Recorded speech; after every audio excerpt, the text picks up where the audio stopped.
मालेगांव की आबादी कितनी है?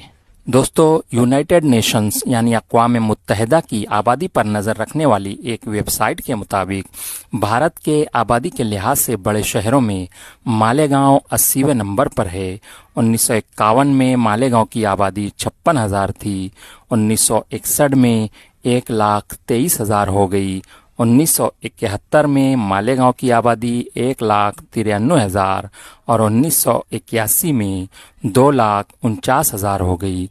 1991 में 3,46,000, जबकि 2001 में मालेगांव की आबादी 4,60,000 हुई।